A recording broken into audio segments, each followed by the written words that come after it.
que eu vou ficar preso aqui hoje, né, pastor? Você não pode sair muito daqui. Graça e paz, amados irmãos, amada igreja, amém? É um prazer, estava com saudade de estar com os irmãos, não é?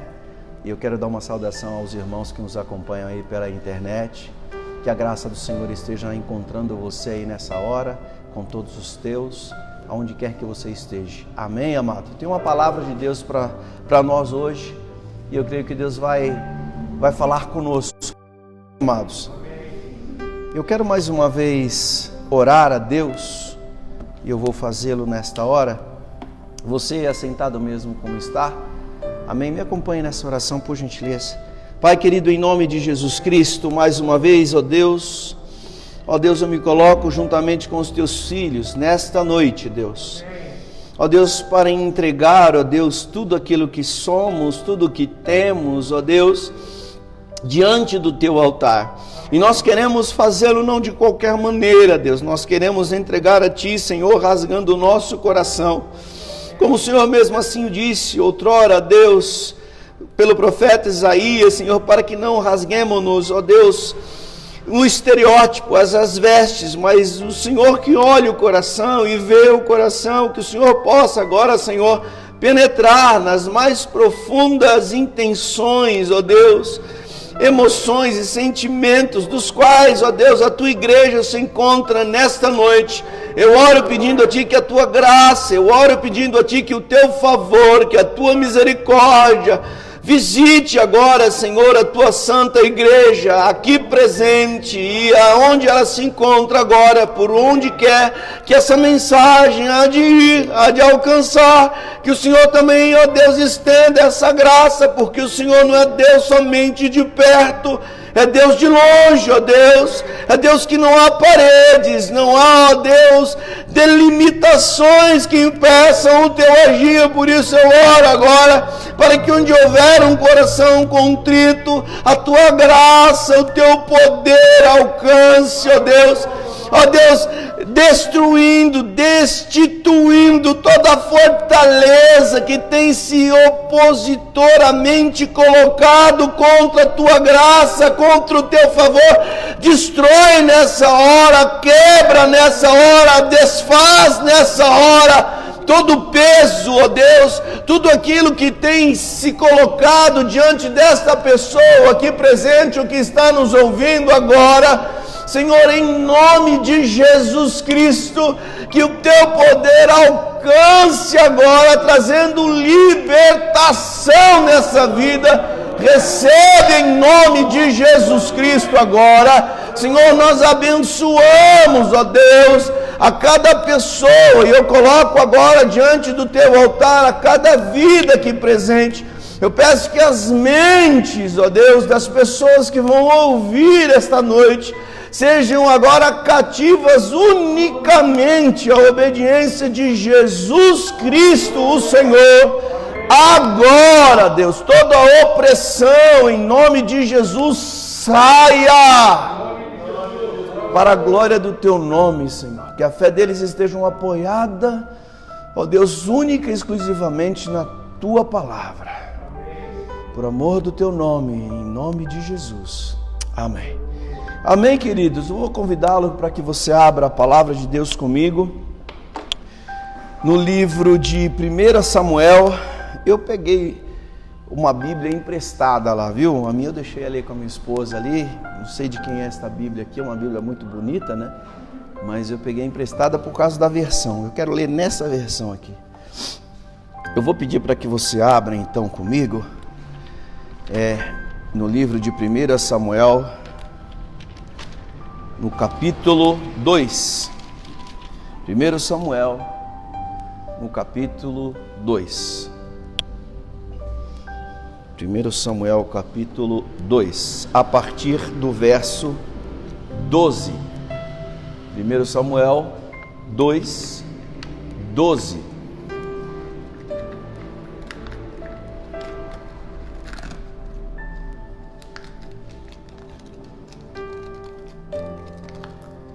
Aqui conosco estão alguns irmãos. Quero comunicar aos irmãos que o culto do nosso ministério já é um culto presencial, viu, irmãos? Evidentemente, nós estamos atendendo às restrições que a nós foram impostas, amém? No sentido de isolamento, né? Evitar com que irmãos que pertencem ao grupo de risco, que tem algum tipo de comorbidade, ainda permaneça um pouquinho aí reservado, né? Mas aqui os irmãos que vêm encontram sempre a igreja dentro dos parâmetros que a nós foram exigidos, por assim dizer, não é? Então os irmãos todos de máscara, no distanciamento, exceto a família, porque a família já convive junto aí, né? Então, tá bom, irmão? Mas aqueles que quiserem vir, pode vir presencialmente. Você que não está inserido nesse contexto de grupo de risco, você pode estar aqui presente conosco. Amém, amados? A igreja não pode fechar, né? Houve um certo tipo de questionamento acerca dessa condição do vírus, quando do pico da pandemia, essas igrejas vão fechar, e saiu uma certa discussão de alguns ministérios, pastores, né?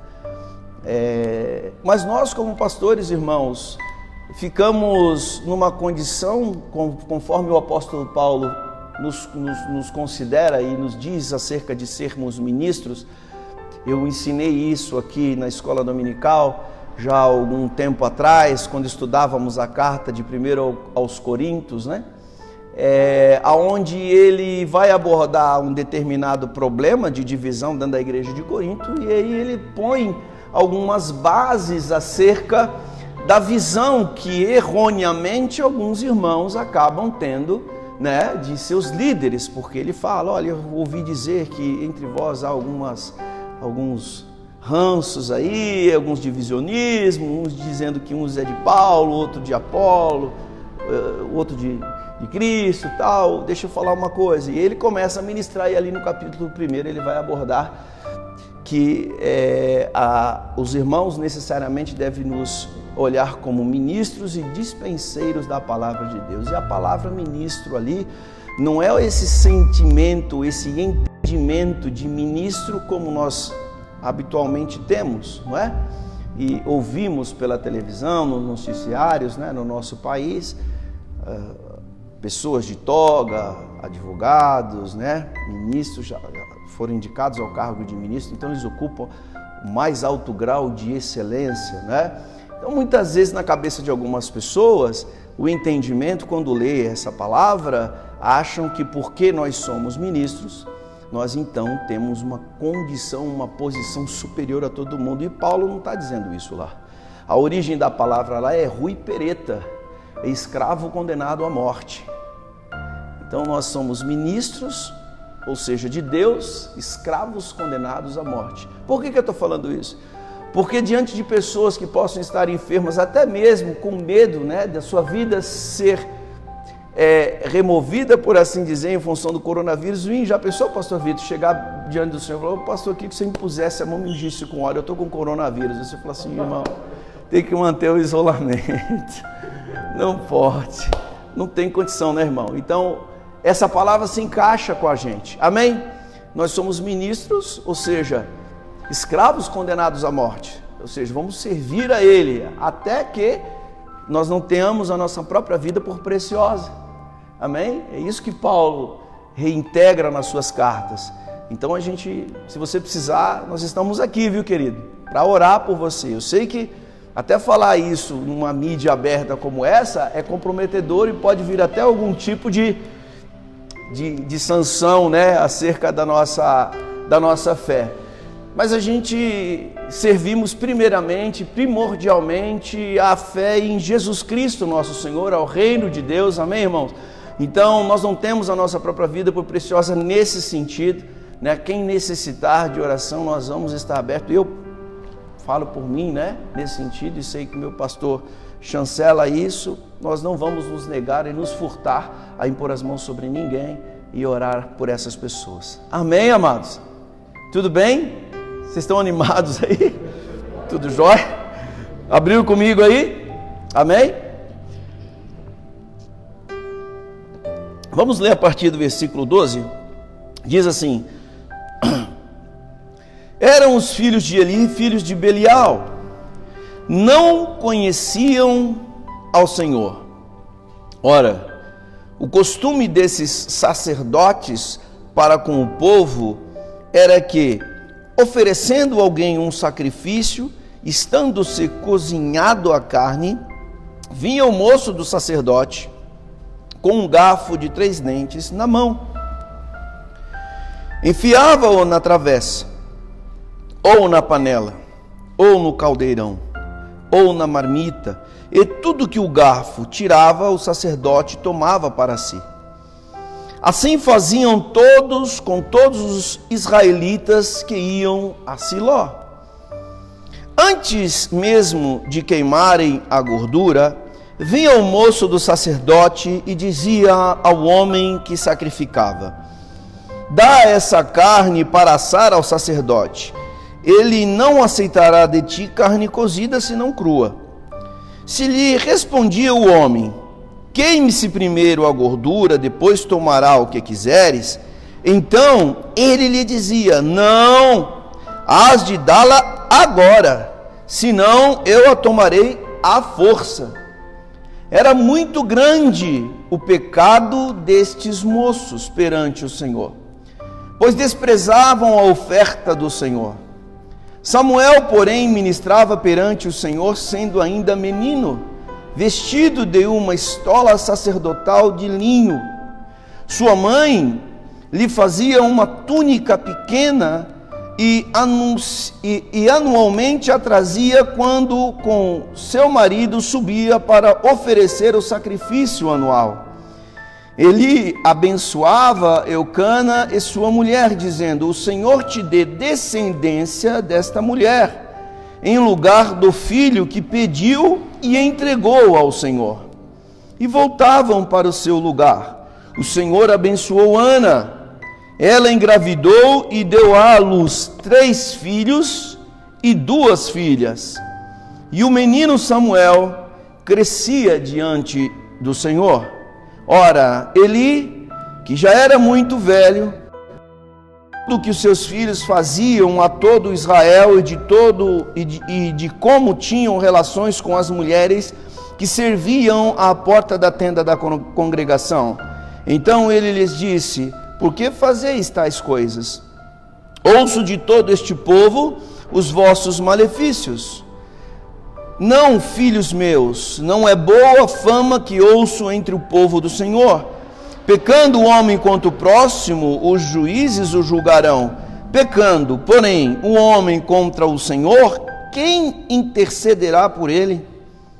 Mas não deram ouvidos à voz de seu pai, porque o Senhor os queria matar. E o menino Samuel crescia em estatura e em graça diante do Senhor e dos homens.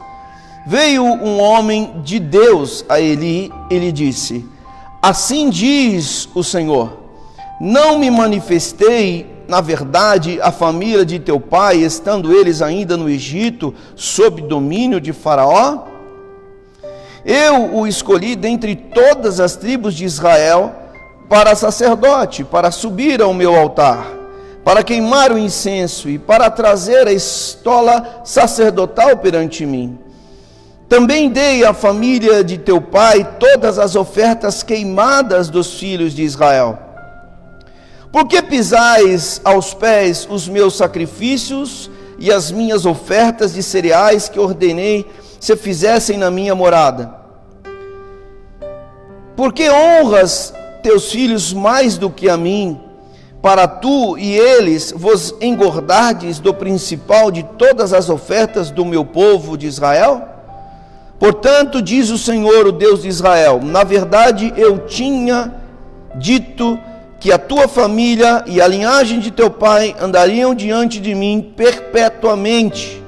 Mas agora diz o Senhor, longe de mim tal coisa, porque aos que me honram, honrarei, mas os que me desprezam serão desprezados. Vem dias em que acabarei com a tua força e a força da tua família, para que não haja mais velho algum em tua família, e verás o aperto da morada de Deus. Embora o bem será feito a Israel, não haverá por todos os dias velho algum em tua casa. O homem da tua linhagem que eu não desarraigar do meu altar, será para te consumir os olhos e para te entristecer a alma, e todos os descendentes da tua casa morrerão na flor da idade. O que sobrevirá a teus filhos, os 2 filhos, a Ofni e Finéias, te será por sinal, ambos morrerão no mesmo dia. Eu suscitarei para mim um sacerdote fiel, que fará segundo o que está no meu coração e na minha mente. Eu lhe edificarei uma casa duradoura, e ele andará para sempre diante do meu ungido. Então todo aquele que rasgar da tua capa virá a inclinar-se diante dele por uma moeda de prata e por um bocado de pão, e implorará: nomeia-me a algum cargo sacerdotal, para que possa ter alguma coisa para comer. Amém? Deus abençoe a leitura da sua palavra.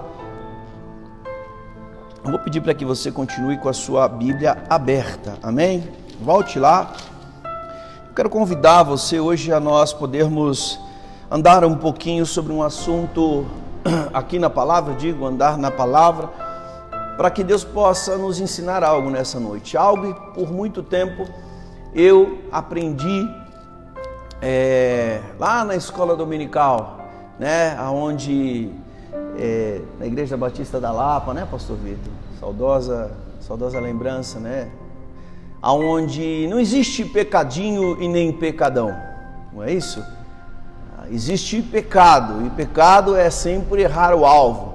Mas quando nós vemos e vamos continuamente aprendendo acerca de Deus, acerca da sua palavra, e lá o profeta Joel, ou melhor, Oséias, ele fala para que nós possamos conhecer a Deus e prossigamos em conhecer a Deus, no sentido de a cada dia eu e você possamos nos tornar a imagem dele, porque se somos filhos, eu digo imagem no sentido do caráter mudado, do caráter transformado, amém? Em termos de conduta de Deus, porque como nós vemos aqui, a gente vai passar por esse texto, nós vamos apreciar que muitos hoje em dia, atualmente, essa palavra é uma palavra que outrora, vamos por assim dizer, ela é no Velho Testamento, mas ela é atual, ela diz a nosso respeito, e ela vai trazer e saltar aos meus e aos teus olhos de muitas das coisas que a semelhança desse texto, dos erros que aqui estavam sendo cometidos, se comete hoje. E nós não podemos descartar tão somente, irmãos, os fatos, mas também as ocorrências ou as decorrências, por assim dizer, dos seus atos, daquilo que recai sobre as pessoas. Só que aqui nós estávamos num contexto onde Deus julgava automaticamente, foi um desfecho. E nos dias de hoje, esses erros estão sendo cometidos e nós estamos no tempo da graça, né? E nós não vemos o mesmo juízo de Deus implacável na hora para algum desses feitos, mas o julgamento ele virá. Ou seja, a decorrência dos mesmos atos surtirá um efeito. E sim, existe uma diferença, irmãos. A cada dia que nós vemos a palavra, nós vamos ver que existe diferença entre pecado. E nós vamos passar por esse texto da palavra. Eu quero conduzir e que o Espírito Santo possa nos conduzir a esse pleno entendimento. Porque a cada dia que está passando, Deus tem levantado pessoas, homens de Deus, para que se coloquem de joelho, não para buscar riquezas, irmãos, mas para buscar o poder de Deus, a presença do Senhor, a glória do Senhor. Irmãos, eu durante a minha vida, apesar de ser pelo menos uns 15 anos mais novo que o pastor Vitor, nós sabemos, irmãos, que há muitas pessoas que entregaram as suas vidas, deram as suas vidas, praticamente cometeram suicídio, pessoas, talvez você conheça alguém aí, amém? Talvez você já tenha esse entendimento acerca dessas coisas. Ou seja, a riqueza, irmãos, ela é uma herança vinda da parte de Deus para que eu e você possamos desfrutá-la aqui na terra, mas ela não é o essencial para mim e para a tua vida. Você pode ser quem você é, gozando da riqueza, da graça, da presença de Deus, sabendo que nenhum dos seus filhos jamais mendigará o pão, porque é uma promessa vinda da parte de Deus. Eu e você vivendo da fé, é o que Deus assim estabeleceu, que o meu justo viverá da sua fé, e sem fé é impossível agradar a Deus. Então, se eu e você estamos simplesmente buscando o fato de recebermos algo da parte de Deus, que vai além das forças, da presença de Deus, da graça de Deus, da glória de Deus, não é que isso esteja errado, nós estamos invertendo esses valores. A Bíblia diz assim: buscai primeiro o reino dele e a sua justiça, as demais coisas, a minha e a tua necessidade, Deus as tem todos os dias. Ele conhece o seu e o meu coração, Ele esquadrinha a minha e a tua vida, Ele sabe da minha e da tua necessidade. E quando eu e você agem em fé, eu e você nos levantamos para falar acerca do que Deus é, do que Ele pode, do que Ele faz, e Deus provisiona isso diante de mim, diante de você, queridos. Amém? Mas existem princípios que eu e você precisamos atentar. E um deles é pessoas que não somente essa frase que eu acabei dizendo aos irmãos, acerca de não haver pecadinho e pecadão, mas outra. Se Deus te fez uma promessa, essa promessa vai se cumprir. Eu aprendi isso também, né? Esse é um texto clássico, que isso não é garantia não. Amém? E Deus vai nos ensinar essa noite. Amém, amado? Eu sei que existe um texto no Novo Testamento que vai falar que os dons e as promessas de Deus são irrevogáveis. Existe um contexto para aquela fala. Por isso que muitas vezes nós convidamos, porque a transliteração da palavra de Deus, ela traz na raiz da sua palavra uma tradução que não é vamos dizer assim, a mais exata possível, original grego ou da língua originária, né? Então nós precisamos conhecer esses detalhes. Mas vamos lá.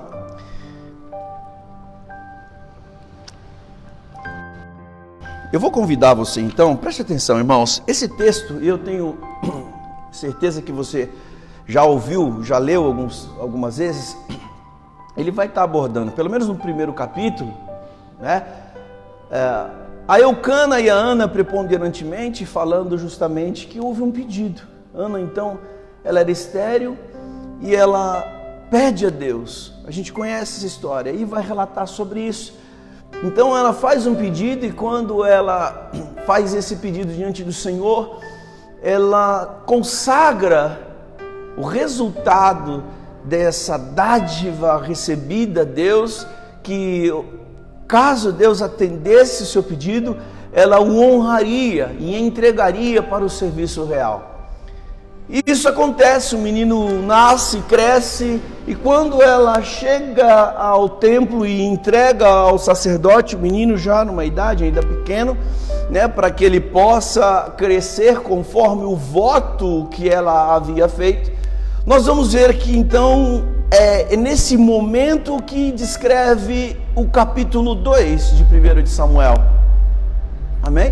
É nesse momento que nós vamos ver o capítulo 2, aonde vai relatar a mim e a você, pelo menos o estado religioso da igreja.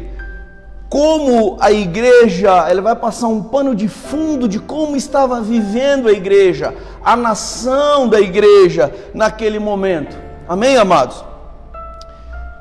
E algumas coisas me aos olhos aqui, eu gostaria muito que você prestasse atenção. Se você quiser anotar isso, eu acho que é importante. Nós temos ali descrito que Eli então era o sacerdote, ele tinha 2 filhos, Ofni e Finéias, e pelo menos 2 coisas por certo nós já podemos entender ali. Primeiro, que eles eram profissionais da fé. Não diferentemente nos dias de hoje. Pastor, como assim profissionais da fé? Pode existir alguém assim? Claro que pode, irmão. Nós vamos ver pela própria palavra de Deus que é categórico a fala e a afirmação, é no imperativo, que eles não conheciam ao Senhor, porém estavam diante de Deus no ofício acerca de Deus. Não conheciam a Deus, mas trabalhavam reconhecidamente como aqueles que eram os encomendados à prática daquilo. Então eles nada mais eram do que profissionais da fé. Amém? E não somente profissionais da fé, mas eles eram também gananciosos. É o que a palavra de Deus nos mostra. Samuel está crescendo nesse ambiente. E esse objetivo, e eu entendo que o objetivo do capítulo 2, queridos, ele vai nos mostrar Samuel crescendo em meio à corrupção e como que ele, em meio à corrupção, consegue crescer diante destas pessoas que estavam ao redor dele, corruptas, gananciosas, sem se corromper. Esse é o cerne da minha e da tua vida, na existência minha e tua hoje. A capacidade que Deus dá a mim e a você de não, como eu disse em certo programa com o pastor Vitor, que santidade não é se ausentar da existência humana, mas é prevalecer a essência divina em nós. Amém, querido? Eu posso muitas vezes, muito bem ser santo estando com ímpio, claro, porque eu não preciso me ausentar deles, mas eu preciso preservar a essência de Deus em mim, irmão. Você precisa aprender a preservar a essência de Deus em você. Isso é santificação, isso é santidade. E Samuel cresceu nesse sentido. O capítulo 2 nos mostra isso. Agora eu vou convidar a você, e você que está em casa, acompanhe-me na leitura dessa palavra. O verso 11 diz assim, olha só, e aí vem um recadinho para mim e para você que é pai. Se você é pai, seja de um adolescente, de um menino ou de uma menina, vai o recado. Então Eucana foi se arramar para sua casa. Mas o menino ficou servindo ao Senhor perante o sacerdote Eli. Irmão, a palavra de Deus diz assim que o menino, adolescente, queridos, permaneceu servindo ao Senhor. Ei, pai, mãe, eu falo porque eu tenho 3 filhos. É responsabilidade minha e tua fazer com que o meu filho e o teu filho sirvam ao Senhor. É responsabilidade minha e tua estar vigiando e fazendo de todo esforço possível em Deus, não por força e nem por violência, mas é pelo Espírito do Senhor, irmão. E a melhor motivação que eu e você podemos dar, seja no nosso trabalho, seja dentro da nossa casa, é dando exemplo, irmão. Sem exemplo não tem jeito. Não há motivação fora do exemplo. Senão a gente vai ver coação, mas motivação com alegria não existe, irmão. Com afeto, com ternura, com fraternidade. Amém, amados? A palavra descreve assim que o menino, independentemente da mãe, conseguiu permanecer servindo a Deus. É esse o objetivo que Deus tem para mim e para a tua vida. E não é simplesmente uma maneira de eu e você podemos exigir dos nossos filhos de estar aqui, mas é trabalhar a consciência e o coração deles no temor do Senhor, é trabalhar a consciência dele, porque o temor do Senhor é o princípio da sabedoria. É eu e você agir na fé todos os dias, quando eu e você tem a possibilidade de impor as mãos sobre a cabeça deles para profetizar, para abençoar. Amém? Assim como Jesus fez no Sermão do Monte, olhou para um monte de pecadores ali, possíveis seguidores, né?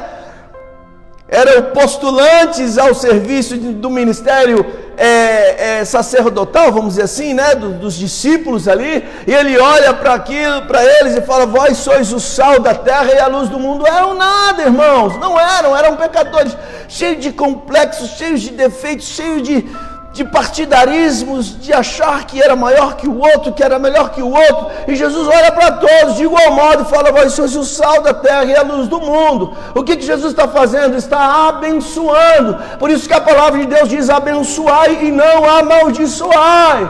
Amém? A bênção do Senhor, nós vamos ver o contexto, o quanto ela é importante. E sendo ela tão importante, pasmem, muito poucos pais fazem isso com seus filhos. Pasmem, quase nunca fazem isso com seus filhos, principalmente crentes no Senhor Jesus, irmãos. Nós vamos ver que a primeira atitude, quando Deus faz Adão e Eva e abençoou o Senhor, a primeira atitude quando Ele extermina a raça humana e só poupa a família de Noé, quando Ele sai da arca, leia lá, primeiro ato de Deus, e abençoou o Senhor. Por que você não toma a mesma atitude de Deus em abençoar os teus filhos, a tua descendência? Mas nós queremos ver resultados.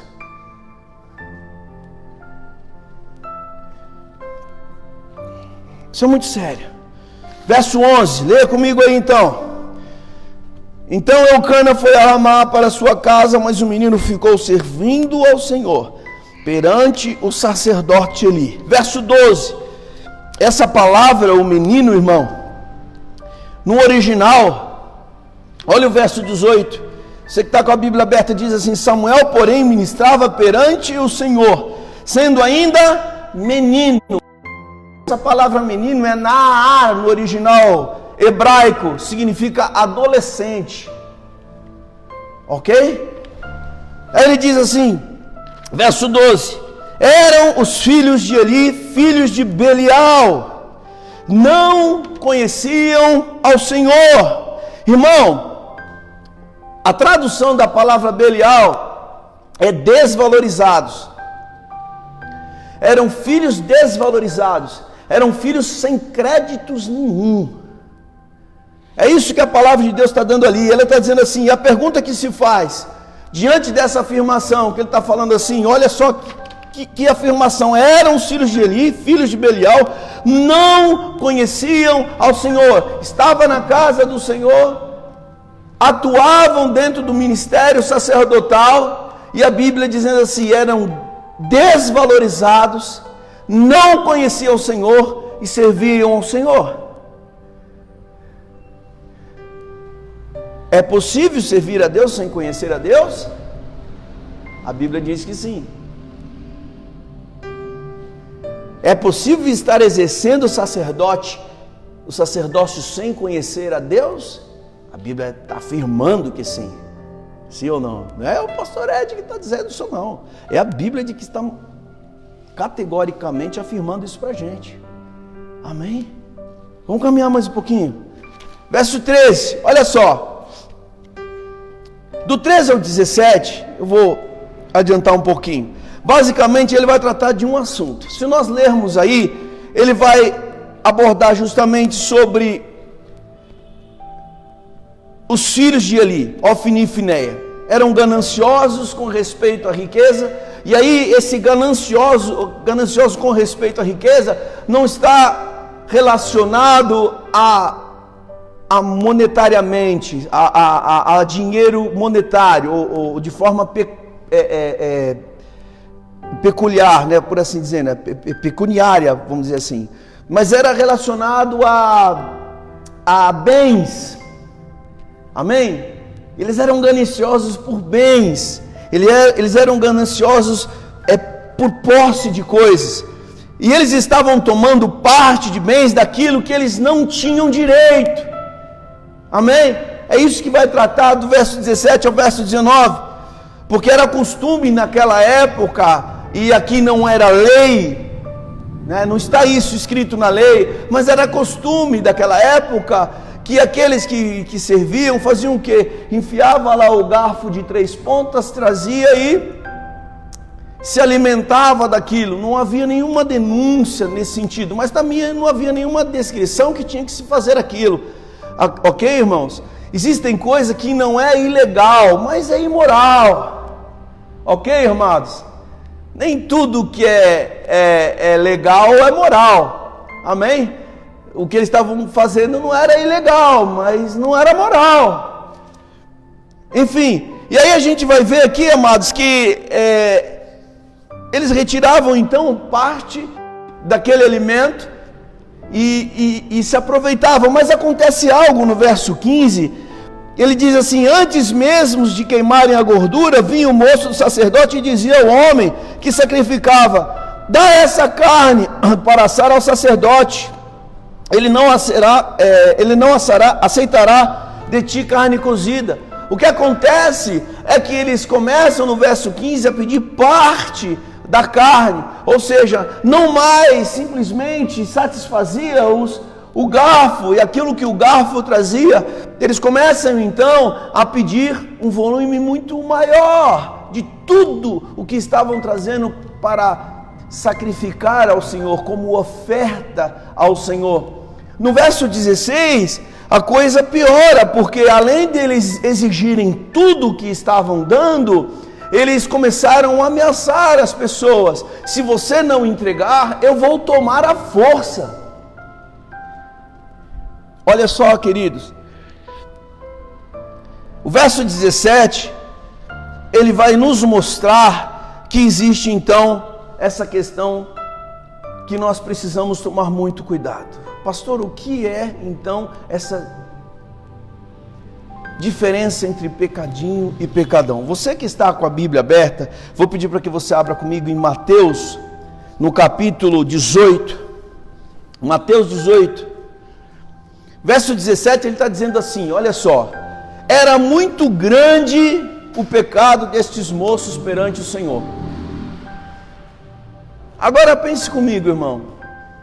A Bíblia está dizendo assim, era muito grande o pecado desses moços perante o Senhor. Então a gente não pode dizer que existe pecadinho e pecadão, que não existe pecadinho e pecadão, que todo pecado é igual. Porque o próprio Senhor está categorizando que esse pecado era muito grande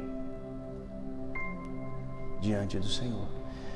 E aí a gente vai entender um pouquinho sobre o que é pecadão, pastor. Vamos entender à luz da palavra. Você abriu aí em Mateus?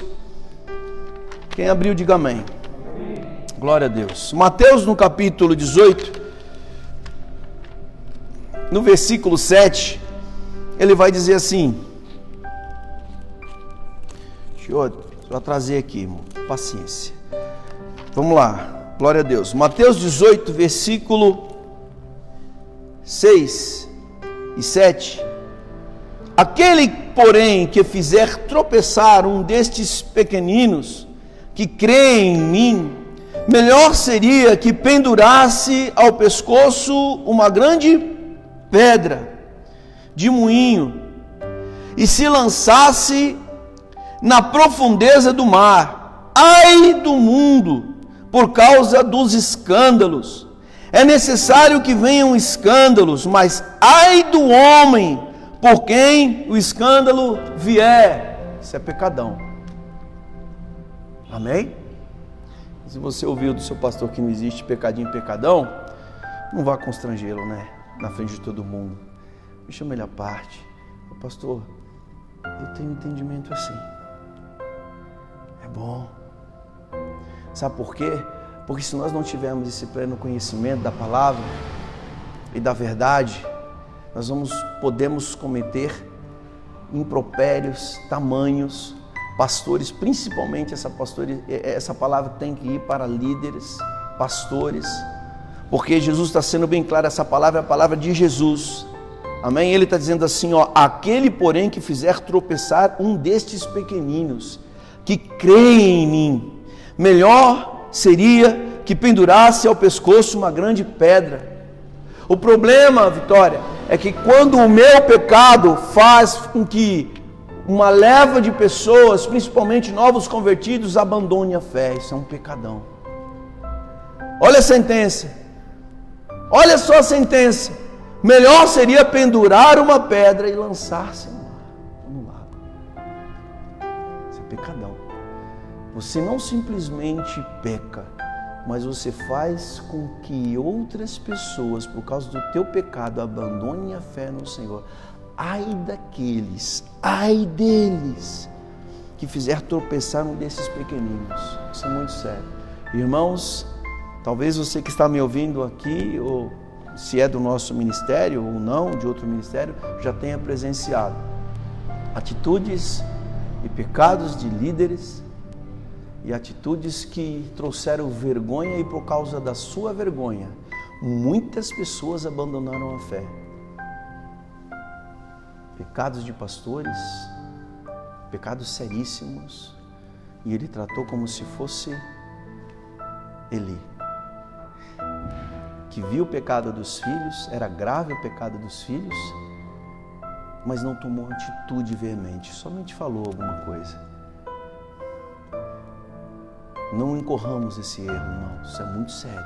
Então, primeiro, há pecadão, porque a sentença que Jesus dá aqui é muito grave, sim ou não?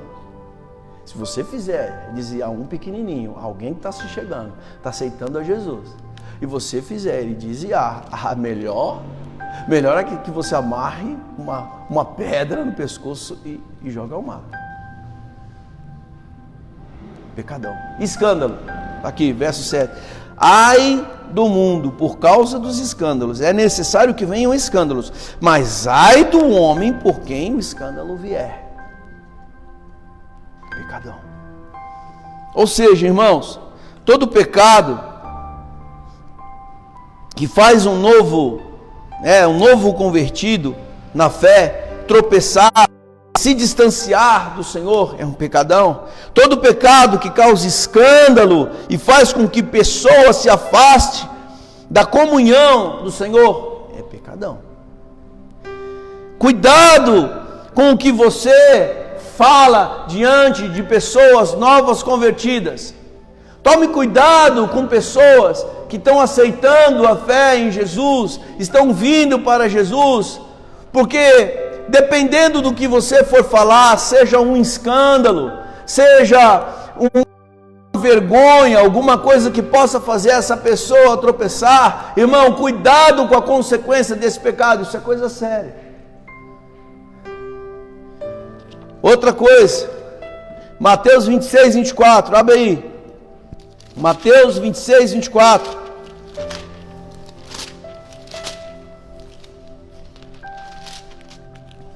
Ele diz assim: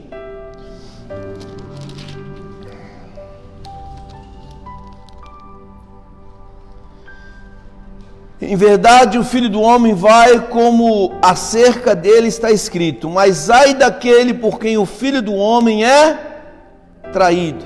Melhor seria se não tivesse nascido. Traição é pecado? Amém, irmão? Os irmãos que nos acompanham aqui, alguns têm muitos anos já de convertido, né? Se tem algum novo convertido, pode nos aprender conosco nessa noite. Mas traição é pecado, é um tipo de pecado, sim ou não? E o que é traição, irmão? A gente não precisa ir muito longe, não é? Alguém vira-nos as costas, sim ou não? Evidentemente que ele está falando aqui exponencialmente sobre Judas, de alguém que caminhava com ele, de alguém que esteve ao lado dele, de alguém que afirmou a sua amizade, a sua lealdade junto a ele, mas que passado algum tempo virou-lhe as costas. Passado algum tempo, negou a própria pessoa, refutou de reconhecê-la como aquela pessoa que outrora ele havia depositado a sua confiança. Isso é traição. Isso é pecado, é pecadão. Não obstante, nós estamos à mercê disso. Quantas vezes que eu e você nos propomos, e ao longo desses anos, para dar exemplos mais evidentes, pessoas que lá atrás colocaram uma fé em Jesus Cristo, depositaram uma fé em Jesus e confessaram a Jesus como o seu Senhor, admitiram a sua palavra como transformadora dos seus seres e da sua família, professaram fé e passado alguns meses, a semelhança de Judas, fizeram o quê? Deram as costas para Jesus.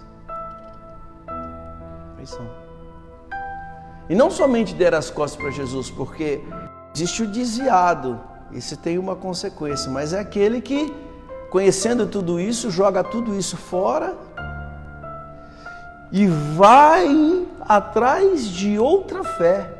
Vocês estão entendendo isso, irmão? Isso é traição. Conhecer a Jesus, ter intimidade com Jesus e depois de algum tempo renunciar, seria essa palavra mais correta, renunciar tudo aquilo, não falando, mas praticando, irmãos, indo atrás de outra fé. Isso é pecado, e pecado é um dos grandes, hein? E o que ele descreve aqui, verso 24? Mas ai daquele por quem o Filho do Homem é traído. melhor seria se não tivesse nascido. Pesado, né? Isso é muito sério. A gente só olha para aquela questão do pecado contra o Espírito Santo, não é? Eu só aprendia, não, todo tipo de pecado é perdoado, só o pecado contra o Espírito Santo. O que é o pecar contra o Espírito Santo? É atribuir como ação satânica aquilo que é divino. Isso vocês sabem, sim ou não?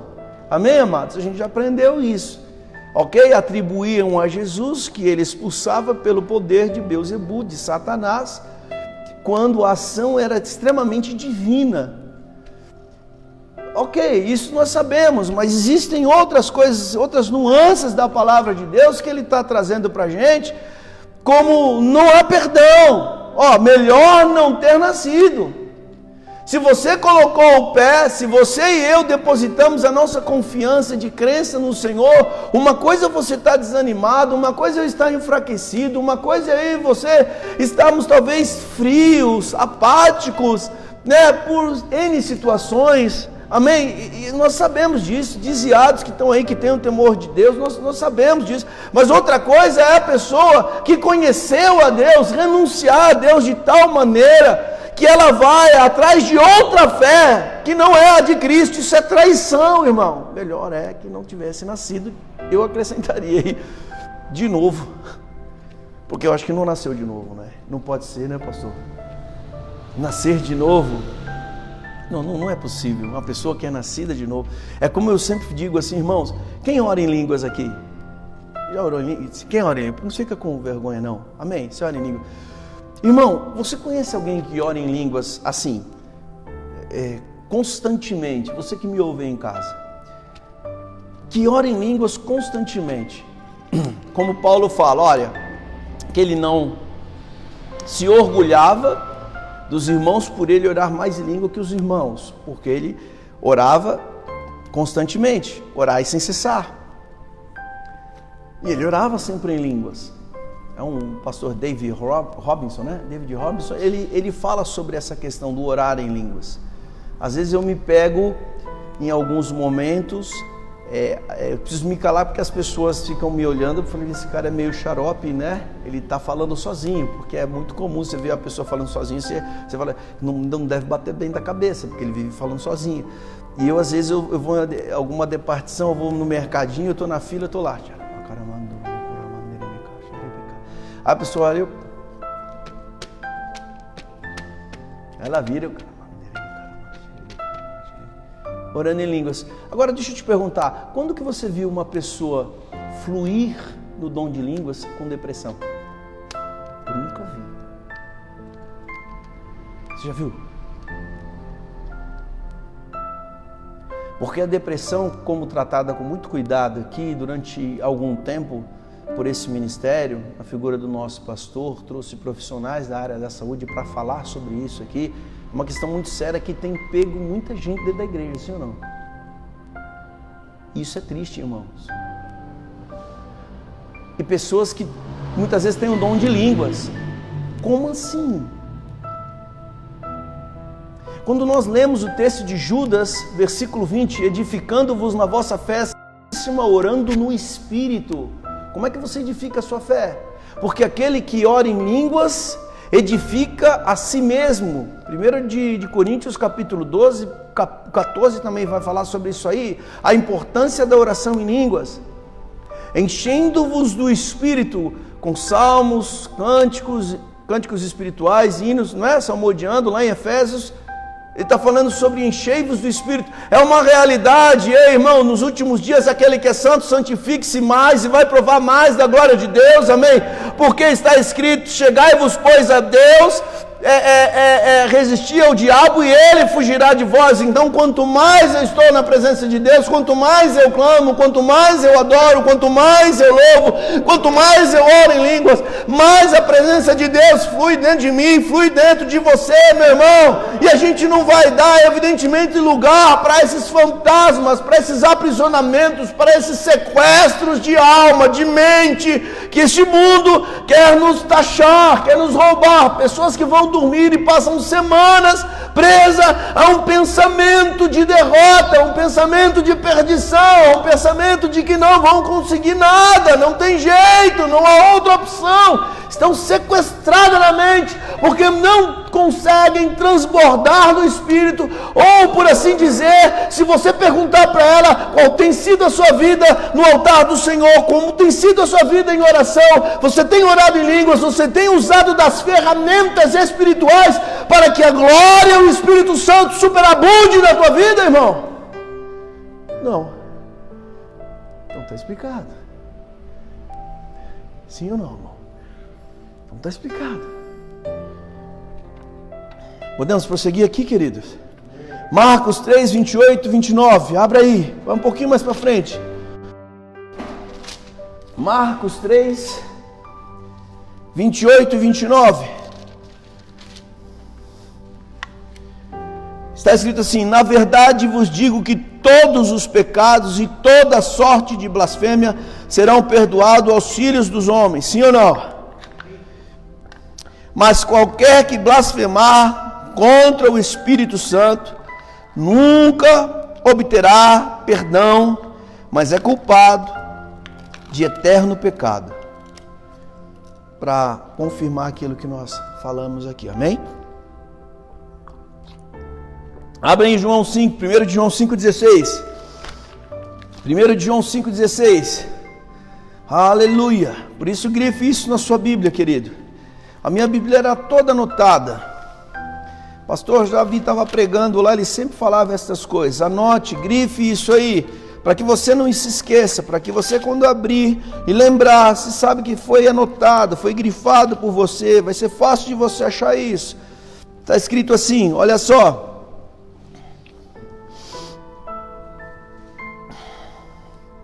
– 5,16. E nós conhecemos e cremos no amor que Deus tem por nós. Deus é amor. Quem está em amor está em Deus e Deus nele. Nisto é aperfeiçoado em nós o amor, para que no dia do juízo tenhamos confiança, porque qual Ele é, somos nós também neste mundo. Amém, amados?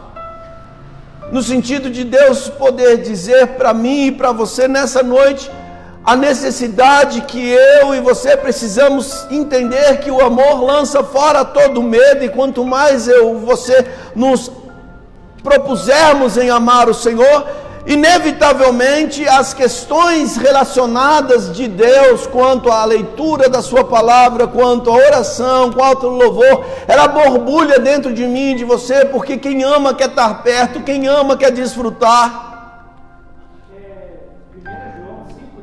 Isso, ou li 4? Desculpa. É outro texto esse aqui, não é? Tá, se alguém vir a seu irmão cometer pecado que não é para a morte, pedirá, a mesma referência, na realidade essa referência que eu passei é de um outro contexto, eu li invertido, não tem problema. Se alguém vir o seu irmão cometer pecado que não é para a morte, pedirá, e Deus lhe dará vida aos que não pecam para a morte. Há pecado para a morte, e por esse não digo que ore, não é isso? Há pecado para a morte, e por esse digo que não ore, sim ou não? Então, ou seja, irmãos, não é simplesmente essa questão relacionada ao pecado do Espírito Santo. Há diferença de pecadinho e pecadão. E quando nós falamos acerca de coisas espirituais, acerca de Deus, nós vamos entender o que esses moços estavam cometendo. Por isso que o texto lá é categórico em falar que eles não conheciam a Deus, eles eram filhos de Belial. E o Senhor pretendia os matar. Forte isso, né? Verso 18, volta lá para o texto de 1 Samuel, de 1 Samuel capítulo 2. Volte lá. 1 Samuel 2, verso 18 diz assim: Samuel, porém, ministrava perante o Senhor, sendo ainda menino, vestido de uma estola sacerdotal de linho. Irmão, toda vez que eu e você nos deparar com, e a Bíblia descrever essa questão de vestes de linho puro, tem uma relação direta ligada à santidade de Deus, amém? A ser santo, a ser puro, a ser digno, a ser honrado.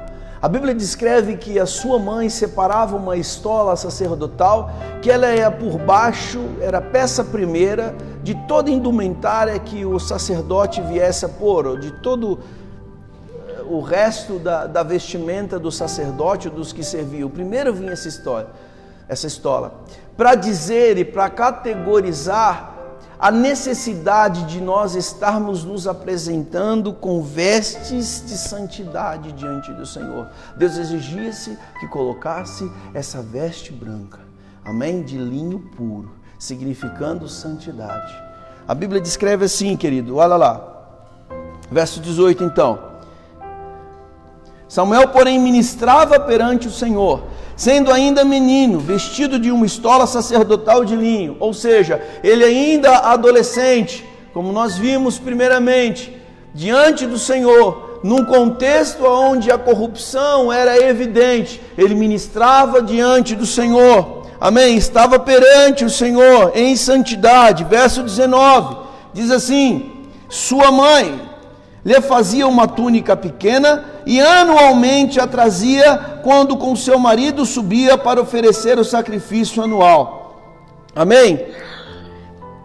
Verso 20, diz assim, Eli abençoava Eucana e sua mulher, dizendo, o Senhor te dê descendência desta mulher em lugar do filho que pediu e entregou ao Senhor. E voltavam para o seu lugar. E o Senhor abençoou Ana, ela engravidou e deu à luz 3 filhos e 2 filhas, e o menino Samuel crescia diante de Deus. Agora, perceba uma coisa, às vezes nós temos visto pessoas que, por se entregar diante do Senhor, elas acreditam, muitas vezes passa isso pela cabeça, né? O que eu estou ganhando com isso? Eu não estou vendo as coisas acontecerem a meu favor. Não é? Talvez tem pessoas que estão passando por dificuldade, pessoas que estão nos assistindo agora pela internet, que estejam convivendo num contexto desse. Pessoas são fiéis ao Senhor, pessoas que têm confessado a fé, não têm declinado na sua fé, né? Têm se fortalecido, pelo contrário, buscando a Deus num tempo tão difícil. E parece que as coisas não estão acontecendo, mas querido, deixa eu te falar, nada disso é em vão, nenhum trabalho é em vão no Senhor. Todo o esforço que aquela mulher havia feito, ela era estéril, ela queria um filho, o desejo dele era ter um filho. E quando ela teve essa impulsão de ousadia dentro dela, de falar, Senhor, se o Senhor me der esse filho, eu entregarei a Ti, Senhor, em primeiro lugar, o Senhor seja sobre a sua vida. E tudo aquilo que eu e você decidimos entregar diante do Senhor, escute bem, não é em vão. Decida entregar o seu melhor para Deus. Abraão lá atrás decidiu e Deus pediu o melhor que ele tinha. O melhor que ele tinha era o quê? Era o seu filho. Porque você deste um, agora eu vou te tornar pai de muitas nações. Amém. E em ti serão benditas todas as famílias da terra. A bênção eu vou ecoar a partir de você, rapaz. Bênção Deus quer ecoar a partir da tua vida, meu irmão, minha irmã, você que está aqui. Nada do que você faz para o Senhor, ainda que os teus olhos carnais não estejam alcançando ou vendo, como diz aquela música, né? Se a videira não florescer, não é isso? Se a figueira fruto não der, e por aí vai. Mas você vai declarar, vai confessar o Senhor, querido, porque esse trabalho não é vão para Deus. A Bíblia descreve aqui que ela subia anualmente com seu marido para fazer a mesma coisa. Ela já não pedia mais filho, porque o filho que ela pediu, Deus já tinha dado. Amém? Mas Deus constantemente faz muito mais daquilo que nós pensamos, é o que a Bíblia diz. Amém? Que Deus faz infinitamente mais daquilo que nós pedimos ou pensamos, segundo o teu poder que em nós opera, querido, em nome de Jesus. Foi isso que ela fez. Ela pediu uma vez, ela pediu um filho. Deus falou: você vai entregar? Eu entreguei, Senhor, nas tuas mãos, filho, não vai em vão. E ela permaneceu fiel, não pediu mais, ficou ali: Senhor, muito obrigado, te louvo, ó Pai, pelo tudo que o Senhor tem feito, Pai, pelo presente que o Senhor me deu. Eu não desfruto dele aqui, mas ele está diante do Senhor e eu estou feliz por isso. Aí aquilo mexe com o coração do pai e vê aquela fidelidade, até o momento que Deus fala: eu não aguento, essas coisas mexem comigo, ela é muito fiel, ela precisava de um filho, ela queria um filho, todavia ela pega o filho, eu dei, e ela entregou para mim, deixou ele lá para mim servir. Ela não desfruta do filho praticamente, e ela está falando: Senhor, eu te louvo, Senhor, porque eu sei que o Senhor é fiel, eu sei que o Senhor é bom. E aí o coração de Deus fala: não, eu vou ter que agir, essa mulher está mexendo comigo. Fala: agora vem cá, filha, você vai ser mãe agora de 5, logo uma vez. E foi dando filhos para ela, 3 moços, 2 moças, e agora aquilo que era sua vergonha virou duplicada honra, meu irmão. Deus quer fazer isso para a tua vida, na minha vida também. Deus quer duplicar a honra. Por isso entenda que nada do que você está fazendo diante do Senhor é vão no Senhor. Amém.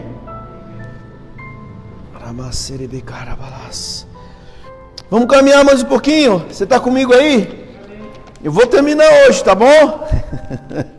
Verso 21 a 24, querido.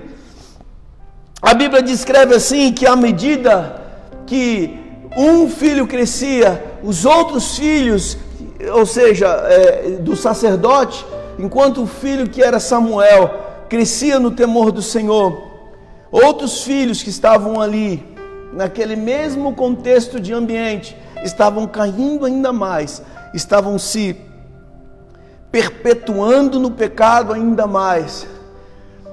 Verso 22 está dizendo assim: os filhos de Eli agora começam a abusar de mulheres. Deixa eu falar uma coisa para você, queridos, isso é muito sério. A Marilu, sempre conversando com os nossos filhos, ela fala: filho, o que você tem que fazer, faça já. Não deixe o sol se pôr sobre a tua ira. Não permita que Satanás encontre lugar na tua vida quando você tinha que pedir perdão para o seu irmão e você não faz.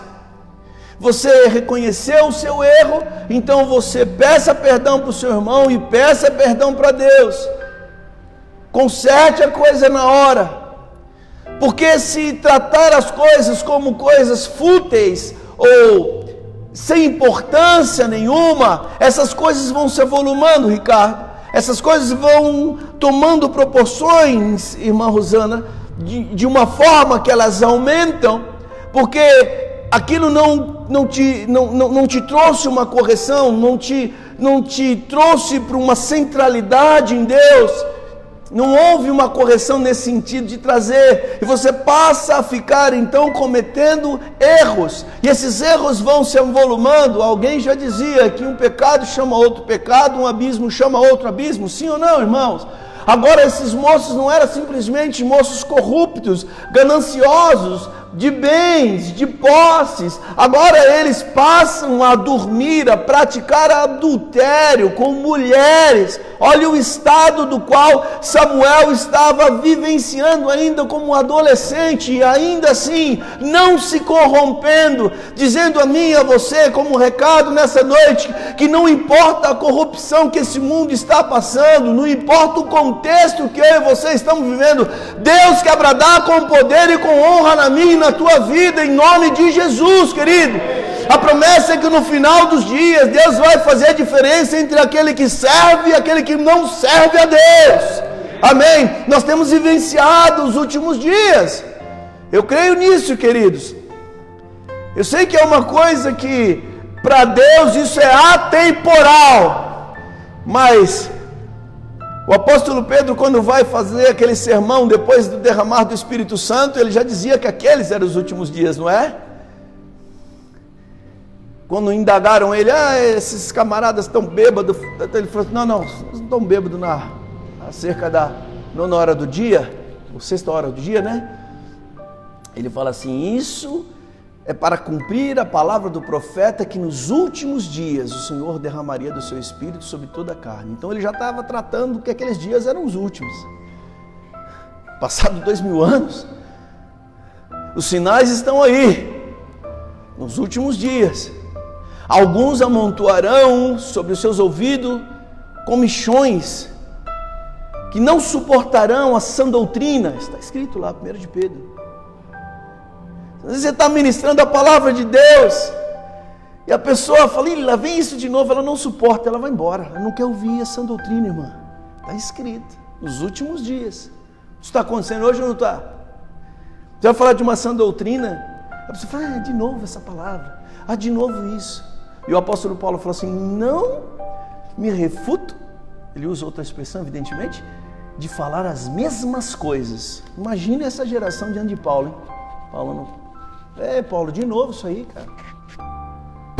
Assim, falta de respeito, falta de temor, falta de zelo de Deus. Porque uma coisa é entender a palavra, outra coisa é você praticar a palavra porque você teve a revelação. Tem gente que conhece, eu conheço esse texto da palavra, mas você conheceu no sentido de tomar parte dela, ela mexeu com você, gerou mudanças no seu espírito, na sua vida. E aí a gente vai ver pessoas, Renato, que muitas vezes estão aí há 5, 10, 15 anos na igreja e não mudam, ou não tem melhoras em suas vidas, conhece o texto da palavra, mas quando chegam em casa tratam as esposas ou os filhos da mesma maneira, como se quando eles não eram do Senhor. Isso para mim não é graça, é desgraça, desculpa. Porque, sintetizando, é um novo nascimento, sim ou não? Um nascer de novo da água do Espírito, o tornar-se uma nova criatura, porque, pelo menos, objetivamente é isso que a Bíblia diz, que aquele que está em Cristo, nova criatura é. As coisas velhas, as práticas antigas, as reações, não pode ser mais a mesma, porque no mesmo veio, na mesma espinha dorsal da revelação, foi que Jesus também disse, vinde a mim, vós que estáis cansados e sobrecarregados, e eu vos aliviarei. E depois ele diz, e aprendei de mim, aprenda com a minha atitude, que sou manso e humilde de coração. Não permaneça como você está, é diferente.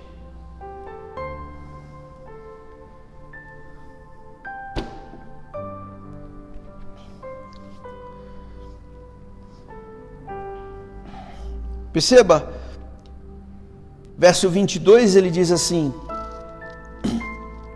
ora, Eli, que já era muito velho, ouvia tudo o que seus filhos faziam a todo Israel e de como tinham relações com as mulheres que serviam à porta da tenda da congregação. Se no começo eles eram antiéticos no sentido de tratar as coisas moralmente, né? Em termos de ganância, não eram éticos nas questões das ofertas, agora eles não são éticos nas questões das relações do sexo oposto, porque não tratava as mulheres com determinada dignidade. Esse era o estado que se encontrava a nação de Israel, em decorrência dos seus líderes.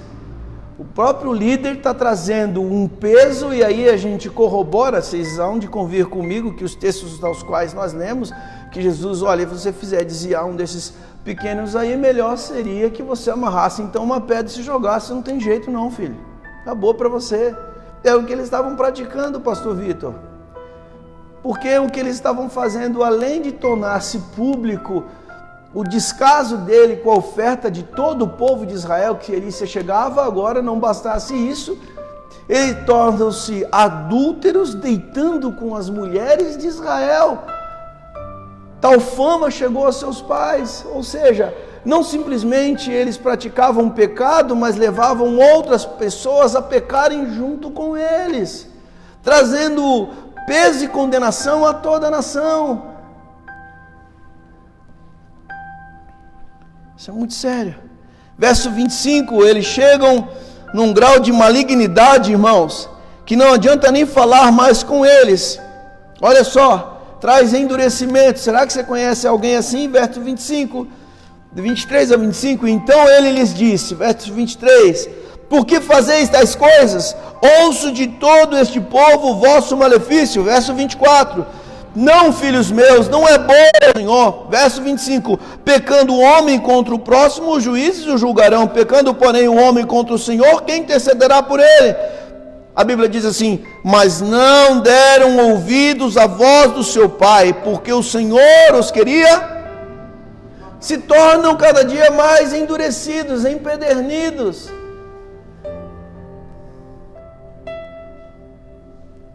Você conhece alguém assim na fé? Está no pecado, o pecado endureceu, trouxe uma dureza, aonde você vai trazer algum tipo de repreensão